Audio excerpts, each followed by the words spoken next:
CP agree online classes में आपका स्वागत है। हम पढ़ रहे हैं पशुपालन। पशुपालन के अंदर हम देखते हैं कि पशुपालन अध्ययन करने से पहले क्या क्या चीज़ों को इंपॉर्टेंट कौन कौन से पहलुओं को देखते हैं।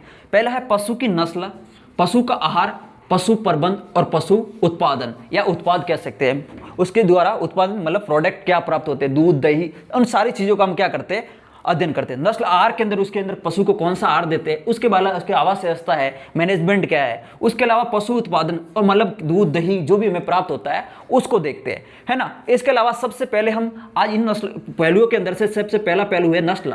अब नस्ल देखेंगे, नस्ल किसे कहते हैं वो सबसे पहले देखेंगे। तो नस्ल की परिभाषा हम देखते हैं। सबसे पहले पालतू पशुओं का वर्गीकरण का सूचक है, मतलब अगर वर्गीकरण करना है तो उसका प्रथम सूचक क्या है, नस्ल, जिसके अंदर उनके रूप, रंग और व्यवहार अथवा अन्य किन्हीं लक्षणों के आधार पर एक प्रजाति के जानवरों में भिन्न समूहों को वर्गीकृत किया गया है। मतलब उनके आधार लक्षण, रूप, रंग और व्यवहार के आधार पर वर्गीकरण किया गया है। अब इसके अलावा हम इस दूसरी परिभाषा यदि देखते हैं तो देखिए कि पशुओं का वह समूह जिसको सामान्य दिखावट, आकृति, आकार में समान हो उसे हम क्या कहते हैं, नस्ल। हम देखें उसकी क्या तो दिखावट समान हो सकती है, आकृति या फिर आकार एक समान होता है। तो जितने भी पशुओं का समूह होगा उसकी क्या होगी, दिखावट भी समान होनी चाहिए, उसकी आकृति समान होनी चाहिए या फिर आकार भी उनका समान होना चाहिए। तो उसको हम क्या कहेंगे, नस्ल। अब ये तो अपनी डेफिनेशन हो गई नस्ल की। अब हम सबसे पहले स्टार्ट करेंगे गाय की नस्ल के बारे में। किसके बारे में पढ़ेंगे, गाय की नस्ल के बारे में। गाय की नस्ल पढ़ने से पहले हम देखते हैं कि अपने यहाँ सबसे ज्यादा गाय की अपने जो भारत में पाई जाएगी उसको हम कहते हैं गाय की देसी नस्ल है ना। और जो विदेशी नस्लें होती है वो विदेश से, उनका उत्पत्ति स्थान क्या होता है, विदेश से होता है, तो उसको विदेशी नस्ल। अब उन नस्लों को पढ़ने से पहले हम देखते हैं उनका वैज्ञानिक नाम क्या दिया है या जूलॉजिकल नाम क्या है, वो है बॉस इंडिकस। अपनी देसी नस्ल का नाम होगा वो है बॉस इंडिकस। क्या होगा, बॉस इंडिकस। और गाय की विदेशी नस्ल का नाम होगा बॉस टार्टस। क्या नाम होगा, बॉस टार्टस। अब देखते हैं इनका कुल कौन सा, इनकी फैमिली कौन सी है। तो गाय की कुल है, फैमिली है वो बावेडी कुल की होती है। कौन से कुल की होती है, बावेडी कुल की। अब देखते हैं राष्ट्रीय आनुवांशिकी संसाधन ब्यूरो करनाल हरियाणा में, यह संस्थान है कौन सा है, राष्ट्रीय पशु आनुवांशिकी संसाधन ब्यूरो करनाल हरियाणा में स्थित है। अब इसके अनुसार अपने भारत के अंदर अब हम देखते हैं गाय की नस्ल का वर्गीकरण। तो वर्गीकरण देखने से पहले हम दो तीन चीजों का ध्यान रखना चाहिए कि क्या क्या चीजें। तो गाय की नस्लों का वर्गीकरण के अंदर देखेंगे तो इनको तीन भागों में बांटा गया है। कौन सी नस्ल है, एक तो दुधारू नस्ल है जो क्या हो, दूध उत्पादन के लिए सिर्फ केवल पाली जाती है। इसके अलावा दूसरी है दिकाजी नस्ल है। दिकाजी नस्ल के अंदर हम देखेंगे कि, और तीसरी होती है भारवाही नस्ल। अब इन तीनों शब्दों को समझना हमें जरूरी है ना। तो देखें कि दुधारू नस्ल है वो नस्ल सिर्फ जिसका हमें क्या है, इसका पर्पज क्या होगा, उसका उद्देश्य सिर्फ दूध उत्पादन होगा। दिकाजी नस्ल के अंदर क्या होगा, इसका दूध उत्पादन के साथ साथ बैल एवं कृषि कार्य या फिर गाड़ी खींचने के लिए काम में आने वाली नस्ल भी इसके अंदर सम्मिलित की जाती है। और भारवाही नस्ल सिर्फ कृषि कार्य एवं उनका दूध उत्पादन का कृषि कार्य और बैल की गाड़ी खींचने के लिए उनके लिए काम में ली जाने वाली नस्ल है। तो हम तीनों नस्लों को डिवाइडेशन किया गया है, दुधारू नस्ल है, दिकाजी नस्ल है और भारवाही नस्ल है। अब हम कौन कौन सी नस्लें हैं, दुधारू नस्ल कौन सी है, दिकाजी नस्ल कौन सी है और भारवाही नस्ली कौन सी है।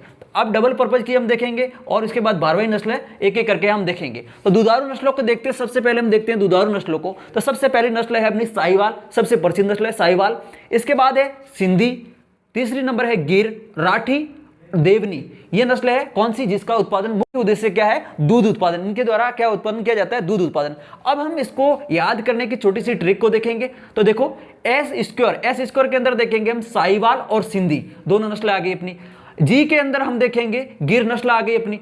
और आर से देखेंगे राठी, आर से कौन सी नस्लों को देखेंगे, राठी। और डी से अपनी हो गई देवनी। इस ट्रिक से हम, छोटी सी ट्रिक से हम क्या करते हैं, इन सारों नस्लों को याद कर सकते हैं, है ना। ये अपनी कौन सी नस्ल कंप्लीट हो गई, दुधारू नस्ल। हम आगे बढ़ते हैं, अब दिकाजी नस्लों को देखते हैं। कौन सी नस्लों को देखेंगे, दिकाजी नस्ल। दिकाजी नस्ल के अंदर क्या है, डबल पर्पज है। इसका क्या है, एक तो दूध उत्पादन भी इसका उद्देश्य होता है, साथ में क्या होगा, भारवाही नस्ल, मतलब उसको बैल या कृषि कार्य के लिए इसको प्रयोग किया जाता है। अब देखेंगे पहली नस्ल है दिकाजी नस्ल की थारपाकर नस्ल, दूसरी नस्ल है कॉन्करेज, इसके बाद है हरियाणवी, अंगोल, डांगी, पंगानूर, देवली, मेवाती। तो आप देवली नस्लों को याद करते हैं, आप ध्यान करना ये देवली नस्ल है। और यहां हमने दुधारू नस्ल के अंदर पढ़ी थी देवनी, तो इसका आप विशेष ध्यान रखेंगे, इसके अंदर कंफ्यूज होने की जरूरत नहीं है आपको। इसके अंदर ये नस्ल है वो देवली नस्ल है, जो को क्या है, इसका डबल प्रबंध मतलब द्विउद्देशीय नस्ल ली है।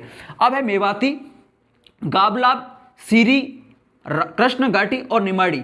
ये नस्ल इनका मुख्य उद्देश्य क्या, डबल पर्पज है, मतलब इसका दूध उत्पादन भी अच्छा होता, ठीक ठाक हो जाता और इसके अलावा बैल एवं कृषि कार्य के लिए की भी उपयुक्त है। तो हम इसके अंदर सारी इंपॉर्टेंट नस्ल है, इसके अंदर से कौन से सारी नस्लें इतनी याद करना संभव नहीं है, तो हम कुछ नस्लों को एक एक छोटी सी ट्रिक के माध्यम से याद कर सकते हैं। तो हम कैसे ना किसी को बोलते हैं थैंक्स, धन्यवाद देने के लिए, तो उस थैंक्स के आधार पर हम क्या कर सकते हैं, इस नस्लों को याद कर सकते हैं। तो हम देखते हैं थैंक्स के अंदर टी देखेंगे, पहला टी से अपनी नस्ल है वो है थारपाकर नस्ल है ना। इसके बाद एच देखेंगे, एच से अपनी होगी हरियाणवी नस्ल 2 नंबर पर। इसके बाद देखेंगे ए से अपनी क्या है, अंगोल नस्ल आ जाएगी, है ना। और इसके बाद देखेंगे एन से अपनी नस्ल है निमाड़ी नस्ल का नाम है ना। इसके बाद एक के से क्या होगा, कांकरेज नस्ल। कांकरेज नस्ल अपने के राजस्थान के अंदर कहां पाई जाती है, पाली जालौर ये जो क्षेत्र अपना है, इस क्षेत्र के अंदर कांकरेज नस्ल पाई। इसके क्या होते हैं, सिंग बहुत लंबे और तीखे होते हैं, है ना। ये चीजें, तो ये कांकरेज नस्ल है वो कहां है, के आधार पर। एस की देखेंगे हम, तो एस नस्ल है वो सीरी नस्ल है। तो ये जो ये थैंक्स के आधार पर जो मैंने नस्लें बताई है वो अपने देखे जाए कंपटीशन के तौर पर देखी जाए तो सबसे ज्यादा इंपॉर्टेंस है। तो इस नस्लों को आप इस तरह से याद कर सकते हैं। अब ये नस्ल होगी अपनी दिक्काजी डबल पर्पज, जिसका इसका दूध उत्पादन और क्या कृषि कार्य के लिए और बैल के उपयोग के लिए की जाती है। अब देखते हैं ड्राफ्ट, है ना। इनका सिर्फ उद्देश्य क्या है, बैल, इनके सबसे अधिक कृषि कार्य के लिए बैल, मतलब ये ड्राफ्ट वैरायटी है। पहली है नागौरी नस्ल और मालवी नस्ल, नागौरी मालवी। इसके बाद है अमृत महल, हलीकर, बचौर, खीरीगढ़, पार, बरकूर, कैनकता और गंगातीरी। ये नस्ल, इन नस्लों का है सबसे अच्छा क्या होता है, कृषि कार्य एवं बैल के लिए सबसे उपयुक्त होती है। अब इनमें से सबसे ज्यादा आपको इंपॉर्टेंट 2 नस्लों को याद रखना है, वो नस्ल है मालवी और नागौरी नस्ल। नागौरी नस्ल कहां पाई जाती है, अपने राजस्थान के जोधपुर और नागौर जिले के अंदर पाई जाए। इसका उत्पत्ति स्थान क्या होगा, राजस्थान के जोधपुर और नागौर जिले।